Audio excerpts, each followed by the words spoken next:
Welcome to Digital Dialogues. I'm your host, Steve Marion, and I have a special guest today, Ryan Schramm, the Senior Systems Manager for Facilities Operations at Banner Health. Ryan, how are you today, sir? Fantastic. Thank you very much for having me on today. No, great. This is going to be great. I know it. So, Ryan, let's kind of get this kicked off with where do you hail from? From the polar vortex of Minnesota. So originally grew up in the northern part of the state, and so it's now beloved as the polar vortex. And then about 3 years ago, made the transition to what is now I refer to as the surface of the sun. So I'm now in Phoenix, Arizona. And so you think about the two absolute opposites of where Yes. someone could live. I have now experienced both, and I've survived. Fantastic, fantastic. Yes, it's interesting that you use that terminology. I use the exact same terminology when I'm in Phoenix, the very surface of the sun as well. As a matter of fact, I'm actually in Metro Atlanta and we got some snow today, which is quite unusual for this area. But yeah, thank you so much for joining me. So, Ryan, your journey has taken you from managing plant operations to leading systems management at strategic level. What pivotal moments or challenges in your career have significantly shaped your leadership style? Great question to start off. I would say I don't know that there is one specific I can point to an individual moment, but more multiple moments over time that really kind of put me on the path that I am on today. And so prior to facility operations, I was actually in construction. My dream was to be a carpenter. And I was in construction. I was living my dream. I graduated. I was a project manager. I was well on my way. And then I began supporting the healthcare and a healthcare account and fell in love with healthcare. And if you kind of maybe pick a moment, I was meeting with the facility manager and again, supporting this facility manager and his team for about 5 years through thick and thin, through, planned and unplanned projects at the facility. And I remember the facility manager asking me key questions about my education, my background, and, where I see my career. And so at the time thinking, it was a 25, 26-year-old professional. And I just remember him saying, Ryan, one day this could all be yours. And we're standing out looking at the hospital. And I know my immediate reaction was absolutely not. Well, never consider, because your phone rings all night long. You have a 24-hour number and you're answering that phone all night long, where my phone begins to ring when you call me when I arrive in the office. And so Yeah. from there, it really was, what I didn't realize is he was announcing his retirement. And I was encouraged by the team to apply. I was encouraged by my family to apply. And I said, but I couldn't even tell you the first thing about, the second most regulated industry in the country. And I ended up applying, and the team welcomed me in as the facility manager. So I made that transition. So that was I would say, a huge moment, making that transition from construction to operations. And then kind of as I grew, starting at a critical access hospital where you're responsible for the operations, the EVS, the plant itself, but also the biomed, the safety, the security, the emergency management. And so when you have, authority having jurisdiction, or, the Department of Health or a fire marshal come in, the statement is, go get Ryan. And so Mm. to be able to enter into an environment like that was huge. And then, of course, just growing from there, just put on a track of just vertical growth. We opened a replacement medical center. We were in the process of designing, and essentially within the first 3 years of my journey in healthcare, we relocated to a brand new replacement medical center for that critical access. And then from there, moving into downtown St. Paul, major metro facility supporting. So, it's starting out in the trenches, like literally, not figuratively, literally in the trenches of carpentry, but then growing as this journey has brought me from, those trenches of the boiler room, side by side, even in the EVS, supporting our EVS teams. And so I believe it was like my second week on the job as I became a facility manager. I asked the EVS team if I could shadow and become a new employee for a week. And they looked at me, kind of non-traditional. One of the things you'll learn is that you can't put Ryan in a box. And so I went and I purchased the scrubs. I had matching scrubs with our EVS team, and Hmm. essentially was a new employee for an entire week. And everybody was looking at me like, I thought he's the new facility manager. What is he doing? And the reality is that I just didn't understand EVS. I didn't understand the why. I didn't understand the how. And so really, like I mentioned, into the trenches with the subject matter experts and just growing from there, learning all of the kind of brick by brick as far as how operations, and then from critical access onto large metro. And then, of course, in my current role, supporting more at what was our remote operations center, or the ROC, supporting the entire system centrally, has been, kind of building on those experiences, building on those events that have really shaped kind of how I've gotten to where I am now. Wow. And that truly sounds like baptism by fire. So, with such a demanding career, how do you prioritize personal growth and well-being while managing high-stakes responsibilities? I think part of it there is, connecting with purpose. When I first started in construction, I was, as far as, going through the projects and turning them over to owner, but it really was that service to others that was lacking. And so when I transitioned into healthcare facility management, very much a focus on my purpose and the service to the patient, and putting that patient in the center of everything we do. And so for me, as far as with my work at Banner, I work with Legacy FM, I work with ASHI, with the Healthcare Engineering Associations. It isn't a job. It's really just what I do, and it's all interconnected. And so, as we talk about kind of prioritizing, growing is a huge, huge component of that. But really, it's essentially, finding that purpose, finding that why we do things, and it's all connected. And, just continue, and one just feeds off the other, and kind of continuing to grow and expand knowledge and understanding of facility operations and what we do every day. Very interesting. So, you mentioned ASHI. So, as a chair of an ASHI task force, how do you foster collaboration and innovation within diverse teams? When it comes to, and this wouldn't be specifically to maybe an ASHI task force, or more around specific to team. And it is one of the things that I do that is, I would describe as very unique or non-traditional, is as we begin working together, I think one of the things that I bring is I ask the question, why are you here? It's a very basic question. And I can tell you one personal experience of where we had all of our members, or there were state officers, and I asked each individual in the room, why are you here? And I got someone like, well, what is this? Our first meeting? It's our big kickoff meeting. And Ryan's asking us, why are we here? And I said, no, really think about, why are you here? And with that, what I did is I compiled all of the why I'm here. And we went around the room. And what I did is I compiled it to a single statement of why are we here? And I referred to it as the compelling purpose. Again, I'm not very creative. That was the vocabulary that resonated. So I called it the compelling purpose, and it went right into the meeting minutes, right into the, above the goals. And so the goals are what we're going to do, right? And that was the next step, was, of course, identifying why we're here, and that's our purpose. That was the first statement on any of our documents as far as our meeting minutes or our committee minutes, is the purpose. And then beyond that, of course, is the goal. And so when we start every meeting together, we review our purpose. Are we all here for the same reason or the same purpose? And if so, let's go ahead and look at what we're doing, and then we do the updates of how we're moving forward. But I found that if we all connect to purpose, then we're able to move together, because we realize that we're all there for the same reason. If we disagree, because we want differing opinion, we want differing, contributions, and differing stakeholders that have different backgrounds. And that's very important for a healthy team, because one of the things we always look for is depth to bench. And with depth to bench is diversity. And if you look at, and I look at a number of the teams that I've had the opportunity to contribute to or be a part of or lead, every team I would describe as, the deeper we can build that bench, the more diverse in the opinions, the stronger that team becomes. But the connection is, everyone on that team is focused in purpose.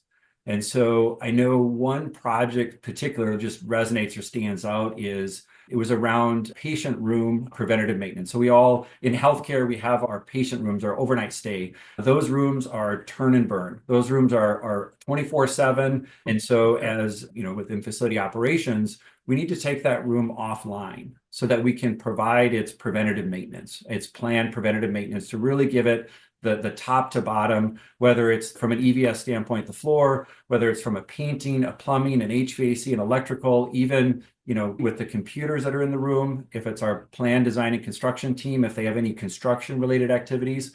But what our goal was to facilitate the closure of that room. And anybody who's ever worked with our nursing team and you say we're going to close a room, it's a complete opposite. Like, no, you're not taking our room away from us. No, you're not taking it offline. But what we did is similar to that diverse team of, as far as the why are you here? What we did as a team is we answered the why. Why are we closing the room? And we essentially, our team of diverse stakeholders said, our desire is to provide an aesthetically pleasing and safe patient care environment that is accreditation compliant. Very simple, very easy to relate to. And that was our why. I believe it was something about we wanted to efficiently and effectively and programmatically, close a patient room for a defined period of time and restore it or return it to the owners of the nursing department. And so I was put in front of about 280 nurse leaders, managers, directors, in a great big auditorium. It was one of those, you can imagine, just this massive auditorium. And it was like, Ryan, we need you to come in. You have 5 minutes to address the nursing leadership team. And no pressure, no pressure. I went, what are we? And again, I brought it back to our purpose. And so I brought up on the screen, the very first item was, this is, our team is here. We're here to figure out, we don't have the answer, but we're asking the right questions to get to, here's the problem we're trying to solve, but here's why we're trying to and what we're doing. And I'll tell you that the entire room immediately said, but Ryan, that's what we want. We want the same thing. I said, okay, can we collaborate? Can we work together? And we were anticipating a more negative, as far as feedback from the nursing team, like, no way are you closing our rooms. But we got the immediate opposite because our project was focused specifically on inpatient overnight stay. And we had our ambulatory or our non-hospital teams standing up and asking questions. Well, wait a minute, when is this program coming to our area? When are we going to get a part of this? Because we want the same thing. And so, but like I said, your original question was around diverse teams, but I think it's more than just the diverse teams. It's also kind of the what it is that we're trying to accomplish. But why are we trying to accomplish? And why are we here? Is if you, on a team, if you can answer that to me is the secret sauce. Okay. Yeah. Actually, that's interesting you bring that up, Ryan. It's a good segue because your initiative on patient-centered maintenance is inspiring. Yeah. And I'd love to see, how do you see this framework reshaping the future of healthcare facilities management? Oh, absolutely. And, my background is very heavy in continuous improvement. And as far as the, bringing value, reducing waste, all of those words that are associated with it, we're not allowed to say in healthcare, and especially in operations, but specific to continuous improvement. And I have a passion for total predictive maintenance, or TPM, which is pioneered by the Toyota Motor Company around as far as keeping the assembly line up. And that was back in the 1960s. Similarly, here in the US, our airlines began to experiment with what today is called reliability centered maintenance. How do we keep these airplanes from crashing, right? And so both very credible, very, proven strategies around total predictive maintenance and reliability centered maintenance. Reliability centered maintenance has now been adopted by the military, by our nuclear power. The only industry more regulated than healthcare is using it for years now. For decades, they've been using reliability center maintenance. Disneyland began using it in 1997, and so on and so forth. All of these industries are embracing reliability center maintenance, but for some reason, unable to break into healthcare until very recently. And so very recently, we had the opportunity in the last few years to really focus on, and we mentioned ASHE, or the American Society of Healthcare Engineers, recently published on reliability center maintenance in healthcare. And so again, we're pushing to bring reliability into healthcare. And so I sat down around the data standards that we're working on around process, really focusing on process, really working on optimizing our CMMS, our computerized maintenance management system, whether you have a CMMS or a EAN or enterprise asset management, but really how do we connect our talent or, our tradesmen, our team, and those as far as the day-to-day activities, the work orders, managing the assets for the useful life. And then, of course, then when it becomes end of life, when we become replacement, we replace that asset through like a renewal. And so we're going through all of this and we're trying so hard to, it almost felt like, square peg, round hole. And we're just trying to say reliability center maintenance. And so one day I sat down and I said, the patient is at the center of everything we do. And that's the messaging that I share with teams when I'm doing education, when I'm doing content, is step one is put that patient at the center of everything you do. And so when I go into a central plant or I connect with the team and an individual, when I talk and I connect with a professional or a content expert, frontline staff members, I refer to them as content experts. And I ask them, what do they do? And a response, just one example would be, I'm a boiler operator. I operate the boiler. And then I begin to kind of talk about, well, what is that utility? What is that? Now you're operating the boiler, but where does that utility go? You're a steward of the built environment. You are creating a patient care environment that wouldn't be possible. And so really connecting not just a boiler operator, not just an electrician, not just a plumber, not just a plant mechanic, a painter, a groundskeeper, an EVS team member. You are a steward, you are the steward of the built environment, not a boiler operator.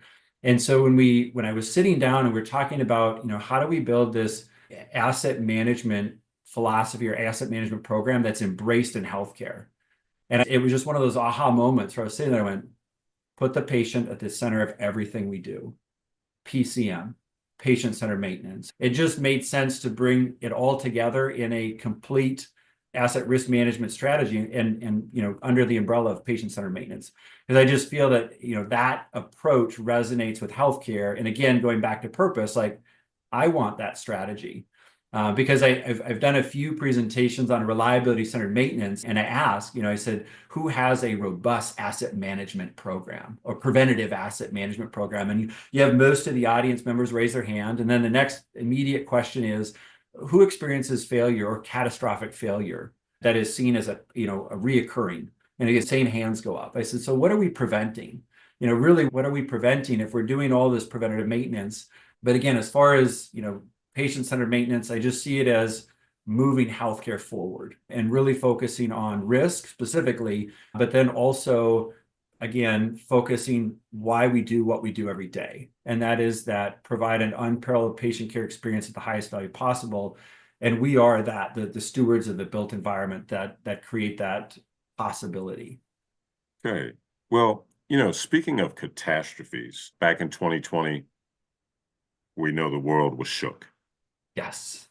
And so leading during events like the COVID-19 pandemic and civil unrest must have been extremely challenging.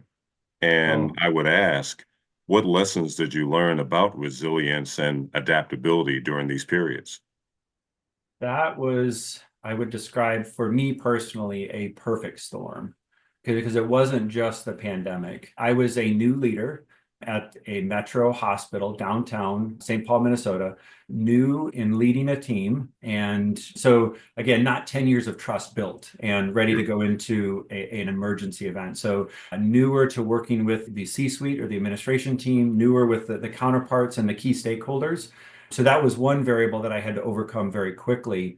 But then, of course, as you mentioned, the pandemic hit. And not only that, as you mentioned, the city of St. Paul was at the time of the civil unrest. And so we had the National Guard. So it was a challenge on top of a challenge. And then in addition to that, the city of St. Paul was replacing all of the utility, the buried utility in the streets.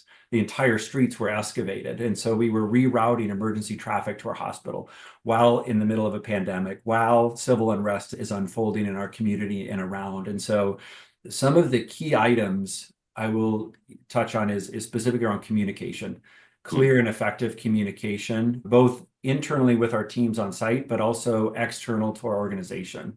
And then network, the dependence and reliance on growing a network, but then also having the ability to lean on that network when you need it. And with that network, it was as this perfect storm was unfolding, earlier that year, we had began the healthcare facility data standards. So it was January of 2020. We met in New York. We had all of the key stakeholders, all the acronyms you could imagine. ASHRAE, NFPA, ASHE. I mean, you go right down the list, CSI, and then major healthcare organizations were there all around data standards. And of course, as we progressed through, we had reoccurring weekly and biweekly meetings already set up before the pandemic. And so our conversation around data standards began to lean into, and so we were connected with those hospitals on the East Coast that were first hit. And lessons learned were being communicated. And so the intent of our phone call was data standards, but it quickly became kind of a rapid response. And so we at the Midwest, before the pandemic hit, were able to support the East Coast from just thinking through, like, what is the problem, thinking through. And so an example of that would be, do I flip our ORs negative? What is temporary? How do we define temporary? Like, all of these questions started coming up and we didn't have the answer. But being a part of that, we had FGI, we had ASHRAE 170, we had those key representatives on the call. And so we said, well, let's ask the subject matter experts. Let's ask the content experts these questions. And so I was able to not only support the organization, the hospital that I was supporting, but also I was actively involved with the State Healthcare Engineers Association, an ASHE affiliated chapter, and immediately sharing that information, sharing that knowledge throughout the state of Minnesota to ensure that all team members were equipped with. Because I'll tell you, we were sitting there and going through, the life safety code, and I was like, what are you doing? And they're like, we're trying to find temporary. Where does it define temporary? And I was like, well, you're in the wrong book. Like, that book tells you interim. The closest you get in that book is interim. I said, you got to have this one. And I held up the International Building Code, and they were like, what are you doing in the International Building Code? I was like, well, that's where it defines it. It's 180 days. And so again, it's that network of how to access the information, because I assure you, I don't have the answer, but I know the individuals that either have the answer or know somebody.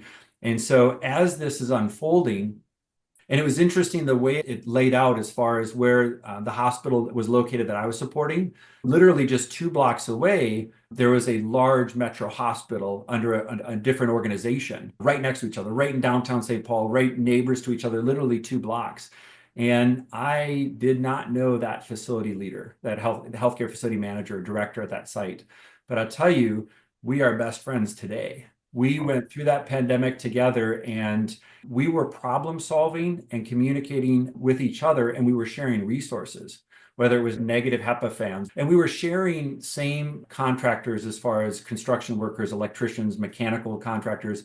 And we were troubleshooting, like, what are you doing? What are you doing? Even though it was outside of our organization, it was, how are you solving this? Have you connected with? And we had joint conversations with our Department of Health and our fire marshal's office. And, one of the takeaways was when the air handler shut down with fire alarm, all of our negative fans are still running because they're plugged into an outlet.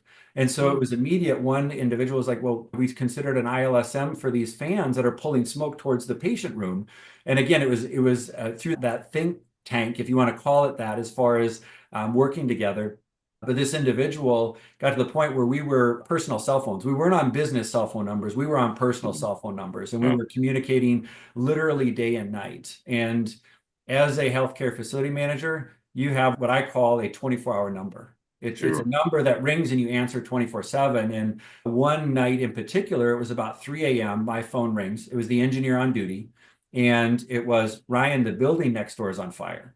And I went, okay, so it's on fire. And I said, how bad? He goes, no, Ryan, it's bad. And we had a massive apartment structure being constructed. It was prior to fire suppression, it was still stick built, and it was early on, but it was a fully assembled structure, wood structure, that was caught on fire, and it was completely engulfed in flames. And they sent me pictures, and it was immediate emergent situation. And I said, okay, keep me updated. And I hung up and called that facility leader at the campus next door. I said, get out of bed. We got to go. The apartment complex is on fire. And he's like, hold on, I'll give you a call when I'm in my car.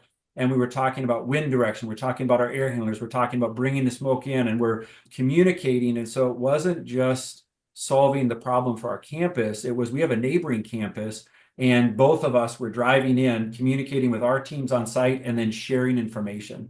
Because in an emergency, your brain goes fight or flight. And the Yeah. ability to be able to call someone, and again, my number, even though I'm now a recovering healthcare facility manager, right? I'm now at supporting the remote operations center. My phone number stays 24/7. And believe me, I still receive regularly phone calls day and night. I need a think partner. It's kind of our code is I need a think partner. There's an Yeah. event happening and I need someone not in the emergency that can think clearly to help me think through what I'm not thinking about or what am I missing is kind of we have some keywords that we're like, what am I missing? What am I not thinking of? And just to have that think partner. And again, it's day or night and we answer but yeah, but I would say the network was huge, growing the network and being able to, we may not have the answer, but I know someone that we can work with. And maybe independently we don't have the answer, but together we can brainstorm into a think tank and get to a viable answer and we can test it. So yeah, leaning on your network and having those numbers when you need them, call it kind of your 2 a.m. friend, where you need a lifeline. And again, tying it back to that effective communication and bringing that knowledge back to the organization. And what's really interesting is that when you provide that context, when you're meeting with your surgery team, kind of going back to the operating room, negative or positive, you met with the surgery team. And I said, well, the operating room will remain positive and a negative ante room is required. And of course, you have a physician challenge and say, why?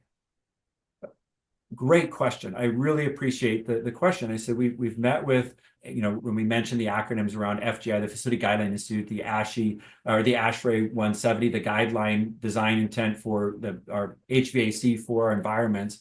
And we walk through and say, these are the individuals that wrote the book that are providing us with that guidance. And they went, oh, okay.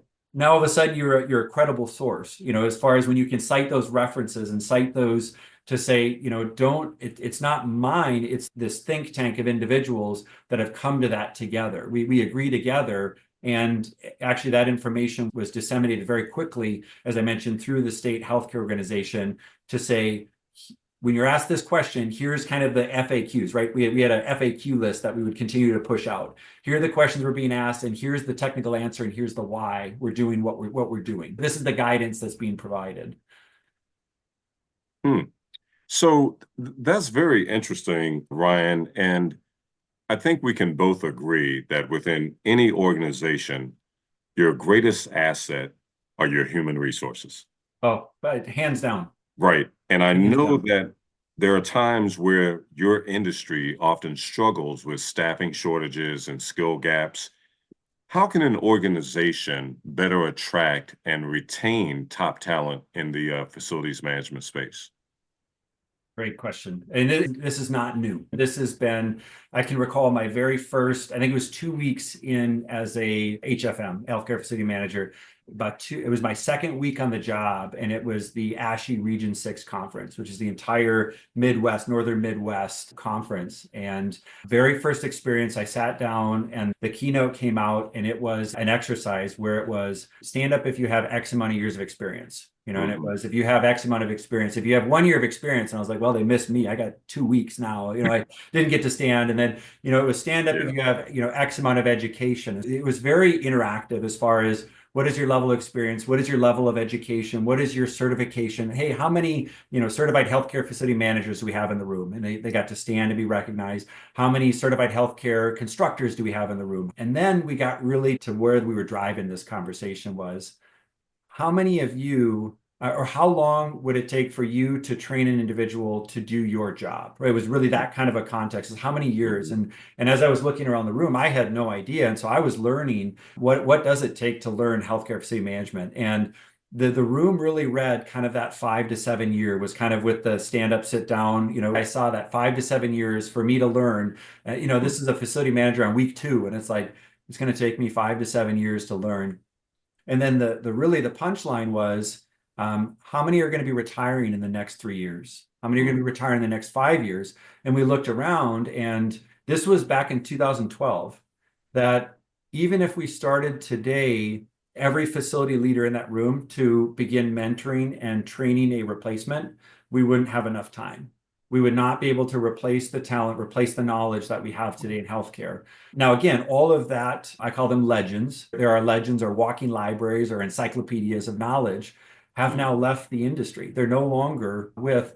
And then in 2018, a very similar event where it was referred to as the 5-year plan, where identifying very specifically around, growing the next 5 years. And a part of that was a research conducted where I did a very comprehensive deep dive into our staffing and our anticipated retirement. And what we found was in the next 5 to 7 years, 33% of our facility operations teams will be retiring. And that was leaders and operators, plant mechanics, the entire facility operations team would see a third of their team members retiring in the next 5 to 7 years. And so, all of that, and if you fast forward, now we're in 2025, all of that has already happened. All of those individuals, all those legends, all those walking libraries have now exited. And so we're still talking about it. Like, well, what are we going to do? And so, when I transitioned to my current role, immediately engaged with the existing internship program. And so we've had the Remote Operations Center has essentially each year had an intern to support and really just kind of show what healthcare facility operations is, really try to draw that interest. And those individuals that we've had in our internship program had no idea that healthcare facility operations or healthcare was even a viable possibility for a career. We talk about how do we retain or how do we attract nationally. This is a national shortage where there isn't that to attract. We're all fighting for the same resources. There isn't enough resources to go around. And so, bringing it back specifically to the Remote Operations Center, each of our teams, whether it's our technology, our regulatory, our building management system, or our data analytics, or our real estate and space management, each of those are very, very specific, specialized niche expertise.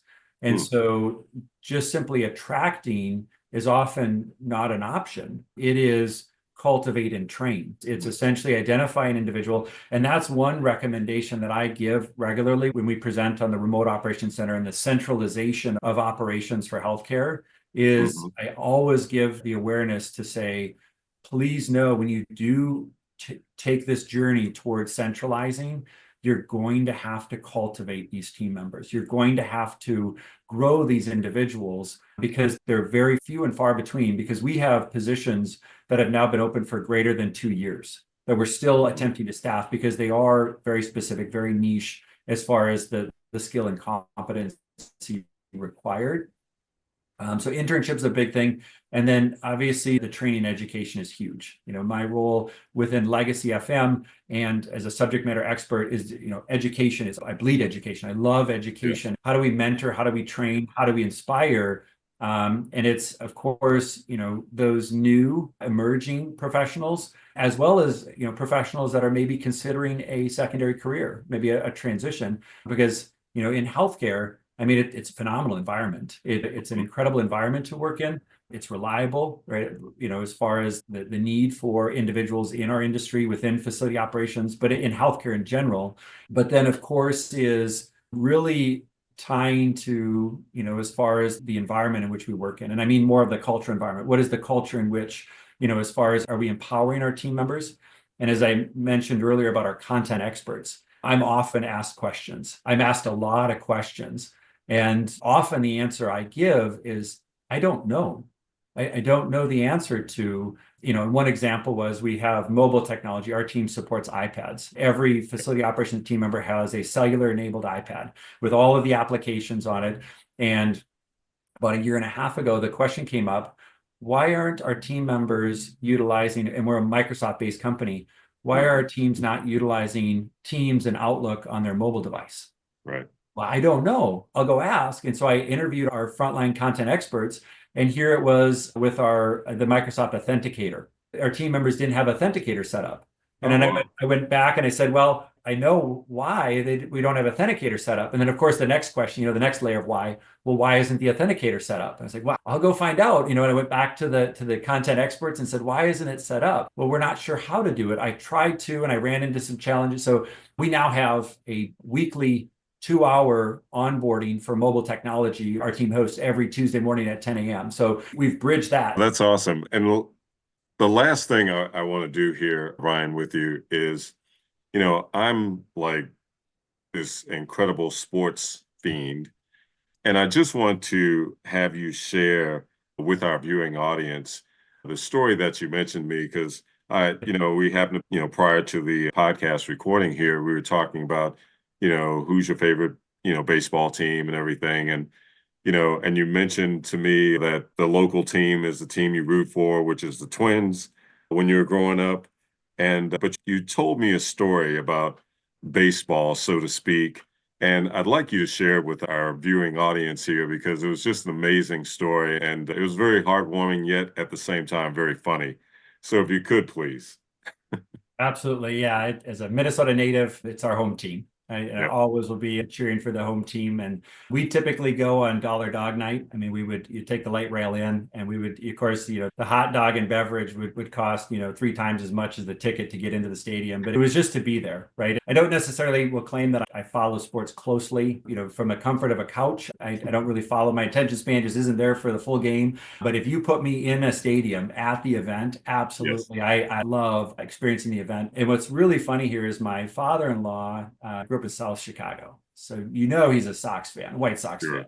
Yeah. And so anytime the Sox came to town, it was dad or, myself. I was in all Twins. I had the #1 dad t-shirt. I was all head to toe Twins. My father-in-law was head to toe White Sox, and we're going to the game. And it just so happened my boy was coming to the game, toddler. He's in his car seat, middle behind grandpa and dad. And mom had dressed him in kind of a hybrid White Sox and Twins. We kind of went both way with his outfit because it all depended on who was going to win the game. Is kind of how I think my boy was going to land. And so I'm in the driver's seat, like, go Twins, go Twins. And my father-in-law is, go White Sox, go White Sox. And grandpa finally turns around to my boy and goes, Ben, who are you cheering for?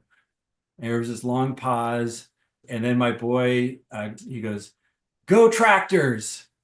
And we look in the rearview mirror and I look at, grandpa and I was like, what? And of course, grandpa's turning around trying to figure out, what do you mean go Tractors? And he reaches down and pulls up on his pant leg and he had John Deere tractors on his socks. And so my boy's in the backseat trying to figure out, what's a twin, and what's a White Sox. And, he's like just trying to process all of this. And to him, it's go Tractors. And I mean, this is years later. My boy is now turning 10 spring. But anytime the Twins and Sox are playing, it's now an inside joke with the family where it's always go Tractors. Go Tractors. So that is amazing. That is amazing. Well, Ryan, listen, I want to thank you very much for a very energized and fantastic podcast. This was amazing. You're a wealth of knowledge. I'm sure that our viewing audience will really appreciate the idea of educate and inspire. You've done both for me. And so thank you very much. I'm Steve Marion with Digital Dialogues. And thank you very much for joining us today and have a great day. Perfect. Thank you so much. And if any of the listeners are interested, I'm available on LinkedIn. I'm available on Legacy FM to get a hold of my contact. I'm very interested in empowering our industry. And if you have any questions or would like additional information about healthcare facility operations or what we do, the amazing work that occurs in our hospitals every day, please reach out.